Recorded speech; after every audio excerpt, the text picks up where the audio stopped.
Jangan lupa like, share, and subscribe channel SMK Negeri Pri Surat Official. Jangan lupa nyalakan juga lonceng notifikasinya ya.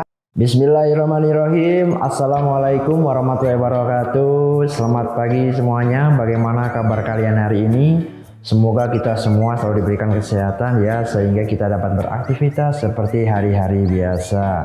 Baik, di pertemuan kita hari ini ya, kita masih membahas bab 9, yaitu rima dan irama atau puisi bagian kedua. Akan tetapi sebelum kita mulai pembelajaran hari ini ya, silahkan kalian siapkan terlebih dahulu alat tulis dan buku catatan kalian, sehingga nanti apabila ada informasi yang penting yang saya sampaikan bisa langsung kalian catat sebagai bahan pembelajaran di pertemuan selanjutnya, seperti itu.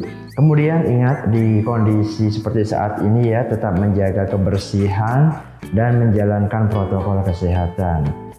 Itu. Kemudian untuk kompetensi dasar yang akan kita pelajari hari ini ada dua. Yang pertama, menganalisis suasana, tema, dan makna beberapa puisi yang terkandung dalam antologi puisi yang diperdengarkan atau dibaca. Kemudian yang kedua, mendemonstrasikan atau membacakan, musikalisasikan puisi, satu puisi dari antologi puisi atau kumpulan puisi dengan memperhatikan vokal, ekspresi, dan intonasi atau tekanan dinamik dan tekanan tempo. Itu adalah kompetensi dasar yang akan kita pelajari hari ini. Kemudian untuk tujuan pembelajaran kita hari ini ya, yang pertama mengetahui rima dan irama dalam puisi, kemudian mengetahui cara membuat puisi, kemudian yang ketiga menulis puisi, dan yang keempat yang terakhir ini menerapkan puisi dalam kehidupan sehari-hari. Itu adalah tujuan pembelajaran kita hari ini. Kemudian di pertemuan sebelumnya ya, kita semua sudah belajar terkait dengan definisi puisi ya. Masih ingat apa itu definisi puisi ya? Silahkan sambil kalian buka buku catatan di pertemuan sebelumnya, ataupun bisa kalian tonton video pertemuan sebelumnya. Kemudian yang kedua, kita kemarin juga sudah mempelajari unsur fisik puisi ya. Ada tipografi, ini kaitannya dengan bentuk atau susunan puisi itu sendiri, dan tentunya di sini berbeda dengan prosa ataupun drama seperti itu. Kemudian ada diksi ya. Diksi ini kaitannya dengan pilihan kata apa yang akan kita gunakan di dalam puisi yang kita buat. Kemudian ada imajinasi, ini kata yang membantu kita atau menambah ilustrasi agar nanti pembaca itu atau pendengar itu lebih fokus dalam mengimajinasikan puisi yang didengar atau yang dibacanya. Kemudian kata konkret. Setelah kata konkret ada juga bahasa figuratif. Kemudian yang terakhir adalah rima. Seperti itu. Itu dari unsur fisik puisi. Kemudian di pertemuan sebelumnya kita juga sudah belajar unsur batin puisi ya. Ada tema, kemudian ada perasaan, ada nada, ada suasana, dan yang terakhir adalah amanah.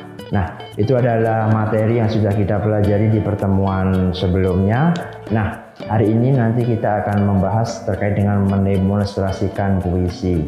Nah, di sini ada dua wujud mendemonstrasikan puisi ya. Yang pertama itu melakukan puisi atau musikalisasi puisi. Nah, ini sedikit unik ya, karena yang biasanya hanya dibacakan saja, kemudian ini kita musikalisasikan atau kita lagukan seperti itu. Secara praktik ya, nanti kita menyampaikan puisi itu dengan diiringi alat musik seperti itu. Tujuannya apa? Tujuannya agar menarik, sehingga pendengar ataupun audiens itu tidak terasa bosan ataupun monoton seperti itu ya, sehingga puisi yang disampaikan itu dikemas dengan bentuk musik atau musikalisasi puisi seperti itu. Kemudian yang kedua ini mendemonstrasikan puisi dengan cara membacakan puisi. Nah, tentunya ketika kita membacakan puisi itu berbeda dengan kita membacakan sebuah teks pidato, karena di dalam membacakan puisi itu pasti ada sebuah penghayatan, Kemudian tentunya ada penambahan ekspresi wajah, mimik, gerak tubuh dan lain sebagainya. Dan itu tujuannya untuk menarik, memperindah pembacaan puisi sendiri. Ya, terus seperti itu. Kemudian kita masuk ke materi aspek-aspek dalam membaca puisi. Di sini ada 3 aspek yang terpenting ya ketika kita mau membacakan sebuah puisi. Yang pertama, lafal atau vokal. Nah, di sini ketika kita membacakan sebuah puisi atau mendemonstrasikan sebuah puisi, lafal atau vokal ini harus jelas. Artinya pengucapan A, I, U, E, O ya, vokal itu harus jelas. Demikian juga dengan penyampaian huruf-huruf konsonan seperti B, C dan lain sebagainya. Itu juga harus jelas seperti itu. Itu dari yang pertama, lafal atau vokal harus jelas ya. Kemudian yang kedua, intonasi. Nah, intonasi ini merupakan ketepatan menentukan tinggi rendah suara atau nada dalam mengucapkan suatu kata dalam puisi yang dibaca. Nah, di dalam puisi sendiri ini intonasi adalah sebuah efek yang dapat memperindah ketika puisi itu dibacakan. Ada beberapa bagian yang harus nadanya tinggi, ada beberapa bagian yang harus nadanya rendah, dan ini kaitannya dengan penekanan-penekanan seperti itu. Tujuannya untuk memperindah puisi ketika kita bacakan. Ada 2 tekanan yang harus kita pahami. Yang pertama ini tekanan dinamik. Ini tadi kaitannya dengan tinggi rendahnya, kemudian penekanan mana yang harus dikeraskan, mana yang harus dipelankan ataupun dilembutkan seperti itu namanya adalah tekanan dinamik. Kemudian di sini juga ada tekanan tempo, ini kaitannya dengan tempo, cepat lambat kita membaca puisi itu sendiri. Jadi ketika kita membaca sebuah puisi tidak mungkin kita membacanya datar seperti itu, tidak mungkin, karena tanpa intonasi ya, tekanan dinamik dan tekanan tempo yang pas, yang apik, itu pasti nanti puisi juga akan kurang bagus seperti itu. Kemudian yang ketiga, mimik atau ekspresi ya. Ini perubahan tampilan wajah yang dipengaruhi pemahaman isi puisi. Nah, ini penting sekali ya, mimik atau ekspresi. Contoh, kita membacakan sebuah puisi dengan tema kemerdekaan, tentunya dengan semangat yang merdeka, semangat 45 yang semangat seperti itu ya, karena puisi yang kita bacakan adalah puisi perjuangan. Kemudian ekspresinya juga harus disesuaikan. Contoh, ada kata merdeka ya, sekali merdeka tetap merdeka, berarti ekspresi yang pas harus sekali merdeka tetap merdeka.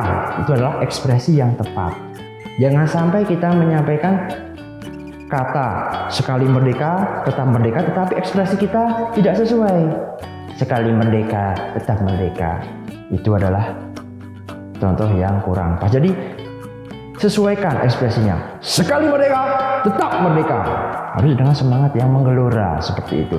Kemudian kita misal membacakan sebuah puisi doa, juga ekspresinya harus sesuai. Ketika kita berdoa itu berarti kita memohon kepada Tuhan ya.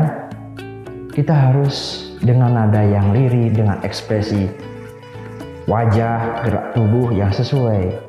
Misal kita berdoa tangannya seperti ini, ya Allah, ya Tuhan kami. Seperti itu. Tidak mungkin kita membacakan puisi berdoa tetapi dengan nada yang tinggi, kemudian gerakan yang tidak sesuai. Contohnya, ya Allah, ya Tuhan kami. Itu tidak sesuai. Itu malah lebih cenderung kepada ekspresi orang yang kesurupan ya, emosi. Jadi tidak sesuai. Ketika kita berdoa ya sesuaikan ekspresinya. Ya Allah, ya Tuhan kami adalah hamba-Mu. Seperti itu contoh. Jadi harus sesuai. Jangan asal-asalan. Itu beberapa contoh terkait dengan mimik ataupun ekspresi ketika kita membacakan puisi. Kemudian materi selanjutnya yaitu langkah-langkah pembacaan puisi. Di sini ada 6 poin ya terkait dengan langkah-langkah pembacaan puisi. Yang pertama yaitu memilih puisi yang akan dibaca. Jadi kita memilih terlebih dahulu puisi yang akan kita baca. Kemudian yang kedua, kita membaca puisi yang sudah kita pilih. Kita mempelajari puisi tersebut. Yang ketiga, memahami ataupun menghayati suasana, tema, dan makna puisi. Jadi setelah memilih, kemudian kita baca, kemudian kita pahami, hayati suasananya seperti apa. Misal, ini suasana puisinya sedih, temanya kesedihan atau keharuan. Kemudian makna puisinya apa? Itu harus kita pelajari, harus kita hayati, seperti itu, harus kita dalami. Kemudian yang keempat, mempelajari gerak-gerak yang sesuai dengan suasana puisi yang dibaca. Misal tadi puisinya temanya mengharukan, sedih, berarti kita gerakannya gerakan yang lembut, yang menunjukkan ekspresi kesedihan kita. Jangan sampai temanya puisi sedih, tema puisinya ini kesedihan ya yang berlarut-larut, tapi kita gerakannya gerakan yang energik ya, seperti tadi merdeka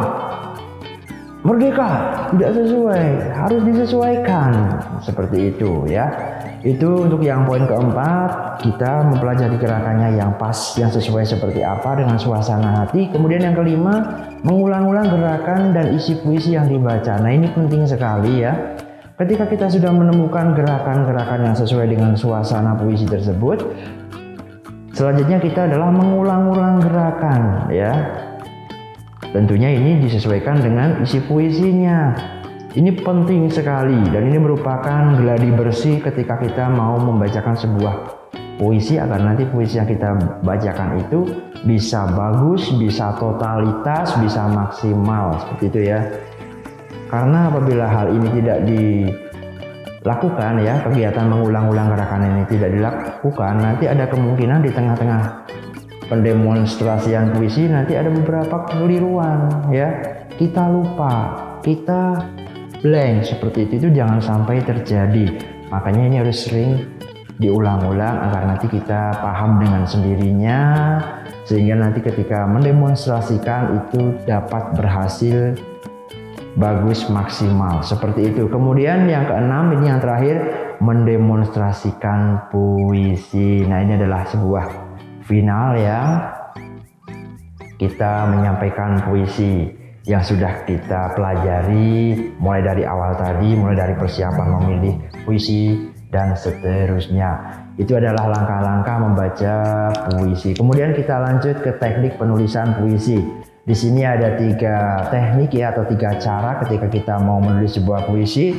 Yang pertama, kita menentukan tema. Apa tema puisi yang akan kita buat?